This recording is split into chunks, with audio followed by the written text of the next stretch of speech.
My name is Amy. Currently, I live in my husband Bob's family home. Bob is always busy with work and is often away on business trips. As a result, he is seldom at home, and I live with my mother-in-law and our 3-month-old daughter. Bob's father had already passed away. There used to be another person in our household, Bob's sister, but she had to move out due to her job. Bob's sister was always kind to me, so I liked her. It was sad when she left, but there was another reason why I wanted her to stay. My mother-in-law named Karen keeps harassing me. "Hey Amy, what are you doing? The brat is crying. Go comfort her quickly." She said this while pointing at my daughter. Could you please stop referring to her as a brat? She's your granddaughter." "So what?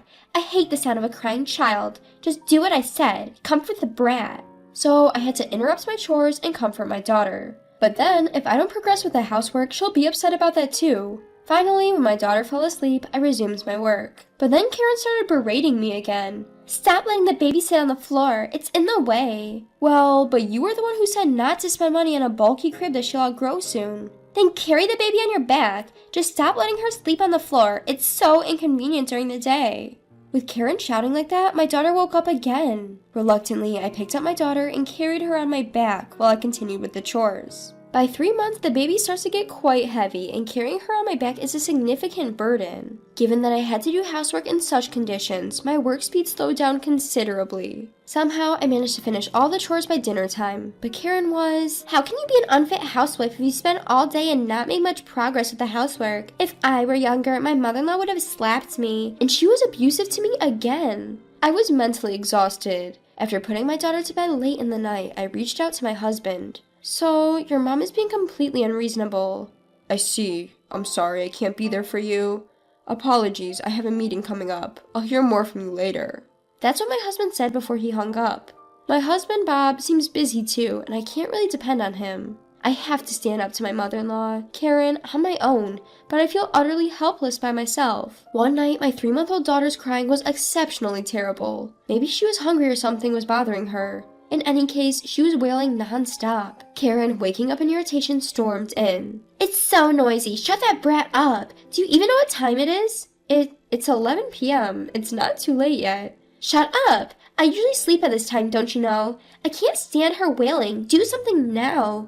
The angrier Karen gets, the more it scares my daughter, causing her to cry. I understand. Please calm down a little. When you raise your voice, it makes the baby cry even more." "Don't order me around. I'm the one giving orders here. If you can't quiet her in 5 seconds, I swear I'll hit that baby." "What? No way." 1, 2, 3. Indeed, Karen started counting. I want to believe that she would never resort to such inhumane behavior as hitting a 3-month-old baby, but the fact that I can see her doing it is what's terrifying. 5. It seems she's not stopping. Can't be helped. She then readied her fist. "No, you're kidding, right, mother-in-law? I can't stand the wailing. Be quiet." And then Karen really did raise her fist to my daughter. I screamed out in disbelief. I never thought she would resort to violence. My daughter was screaming louder than I'd ever heard. "Enough of this noise. Shut her up now." She seemed to be completely oblivious to the fact that this was all happening because she had hit my daughter. My daughter ended up with a bruise on her face, and I immediately called for an ambulance. The doctor came and examined my daughter. "Doctor, how is she? My daughter." "Your daughter is..." The doctor paused, and my mind went to the worst possible outcome. "You're joking." No, I apologize for the confusion. Your daughter is fine. There might be a bruise.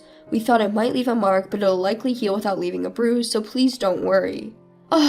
Oh, thank God. I felt a wave of relief wash over me and my strength drain away. "But what happened? Did she fall or something?" "No, nothing like that. It's just, my mother-in-law who lives with us, she did something unimaginable."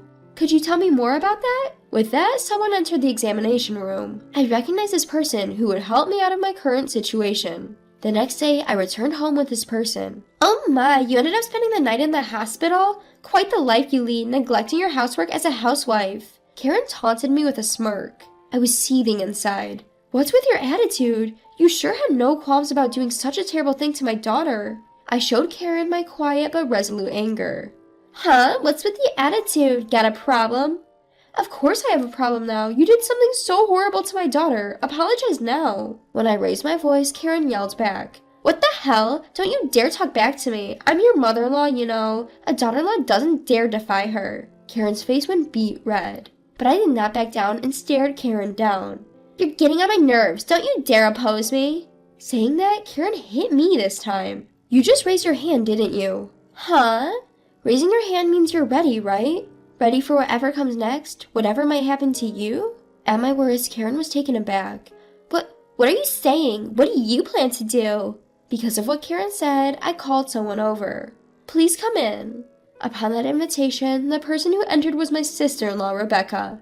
Rebecca, why have you come back? I heard Amy's baby had to be rushed to the hospital, so I came as fast as I could. What on earth are you doing to Amy and the baby, Mom? Rebecca was quite furious. Seeing Rebecca so upset, even Karen seemed taken aback. And of course, she would be. After all, Rebecca's a lawyer. Don't tell me you're going to do something as a lawyer just because I might have lost my temper. Karen trembled as she said this. What are you talking about? It's obvious we'll sue, right? I've already told Rebecca that. What? What are you thinking? There's no way I'll allow that. Hearing the word sue, Karen burst out shouting. I'm the one who wants to shout. I feel like I've aged dramatically from the scare of thinking my daughter's life was in danger. Mom, there were clear marks on the baby. It's clearly an assault. And you also just physically threatened Amy, didn't you? You could be charged with battery for that. Hold on, this is just a little family communication. To sue over something like this, don't you think it's a bit hasty?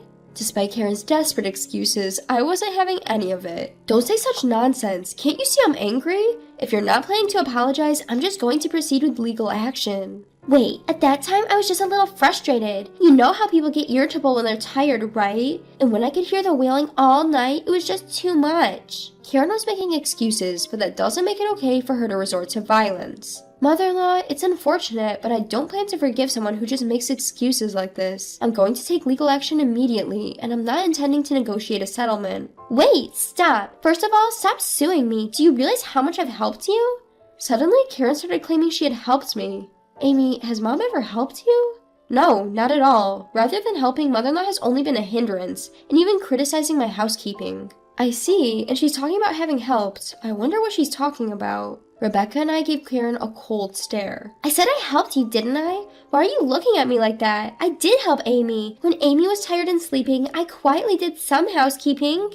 Ah, could it be that you're the one who's been waking up in the middle of the night to snack? I wish you'd stop. It's really bothersome. What? I left some for your breakfast, didn't I? That's just my kindness. That's not what I call kindness. You're just handing me your leftovers, and it was too little to be called breakfast. Plus, you left the dishes without washing them, so it actually made my chores even more difficult. Mom, that's just terrible. Rebecca was appalled at Karen's actions. Hey, don't look at me like that. I have my own troubles too, you know. Troubles? Like what exactly? The truth is, I'm well aware of my own harmful behavior. Karen surprisingly admitted this. You're aware of your harmful behavior? You know, I tend to lash out when I get mad. I understand that it's not right, so I want to change this habit, but people can't always change as easily as they want. Even if I keep telling myself how bad it is, I just can't control myself. Karen continued speaking through her tears. At this rate, I might end up hurting even those I care about the most. Amy, I need you to help me reform. You can tie me up if you need to. Do whatever it takes to make me repent. Karen even ended up prostrating herself. Wait, please calm down, mother-in-law. I think we should talk this through first. Just talking isn't enough to apologize to you. Be stricter with me. Otherwise, I just can't forgive myself for... Karen was genuinely crying, and it seemed she was truly remorseful. Thinking this, I was about to forgive Karen. But then, Amy, don't be fooled. What? Whenever she's in a tight spot, Mom plays a victim to stop being blamed. This is her usual tactic. Even if she does it in front of her own daughter, she can't hide her scheme. What? What are you talking about? I have no idea. I would never think of such a thing. This is just... But Karen was clearly flustered. Looking closer, even though she was crying so much just moments ago, her tears had already dried. She must have been pretending to cry. I can't believe it, mother-in-law, to go to such lengths to evade responsibility? Wait, hold on. I wasn't trying to run away from my mistakes. I just wanted to voice my feelings. Karen was trying to make yet another weak excuse. There's no way such an excuse would work on me. Please, enough with this, mother-in-law. I'm tired of your complaints. All I'm going to do is to proceed with legal actions. My mind is made up. As I said that, Karen's face turned beet red with rage. How dare you? Why should I have to hear such things from you? Do you think I'll just sit by while you take legal actions against me? Although Karen was shouting those words, another person entered the house. Amy, is our daughter all right? It's my husband, Bob. He heard that our daughter had been rushed to the emergency room, and he bowed to his boss and was allowed to come home temporarily. But Bob, why are you home? Mom, that's not what matters right now. I heard you hit our daughter. How could you? I won't forgive this. Bob was shaking with anger. It was natural, as the daughter he cherishes was subjected to violence. Wait a moment, Bob. Why do I have to be told such things? I didn't do anything wrong. No, you clearly did something wrong. If you don't think violence is wrong, you are seriously misguided. Mother-in-law, why don't you stop making excuses? You're alone, but there are 3 of us, Bob, Rebecca, and me. You can't possibly get your way. How dare you? Are you trying to intimidate me by outnumbering me? Isn't that what they call tyranny of the majority? No, it's not about the tyranny of the majority. It's just that we all agreed to discipline you because you're clearly committed a wrongdoing. It's okay if you're under the illusion that you're not wrong, but please stop causing us trouble. As I clearly said those words, Karen began to cry again. It seems that this time her tears were real. Why has it come to this? What on earth have I done? I didn't do anything wrong. Please forgive me. Karen was looked upon with cold eyes by Bob and Rebecca. They must be feeling incredibly sad inside, as their real mother is such a mess. Mom, I always thought you were strange, but I never thought you would be this bad. I no longer consider you as my mother. Neither do I. I'm ashamed to consider such a person as my mother. What? Wait a minute, what are you saying? You are the children I gave birth to after bearing a lot of pain. How dare you speak to me in such a way? Even as Karen was crying and shouting, the 2 of them continued to give her a cold stare. Let's just leave, Amy. I know a cheap motel. We can live there for a while. In the meantime, I'll proceed with the legal actions against Mom. There's also suspicion of assault and battery, so we have to call the police. Police? Please don't call the police. I've been telling you I didn't do anything wrong. Why has it come to this? Even as Karen cried and shouted, I did as Rebecca said and left the house. I hid out for a while in a budget hotel that Rachel had recommended and left the rest up to her. After that, it seems Karen was charged with assault and battery and ended up in jail. Bob and I saw this as an opportunity to find a new home, and we ended up leasing an apartment. Now, our daughter, Bob, and I are living peacefully in our new apartment. Rachel, who helped me so much, is reportedly having fun despite her busy life as a lawyer. When Karen got out of jail, she had no choice but to return to an empty house. It's quite pitiful. Since we haven't told her where our apartment is, there's no way she can come over. Even if she were to find out, there's a security guard at the entrance, so even if she showed up, she'd just be taken away as a suspicious person.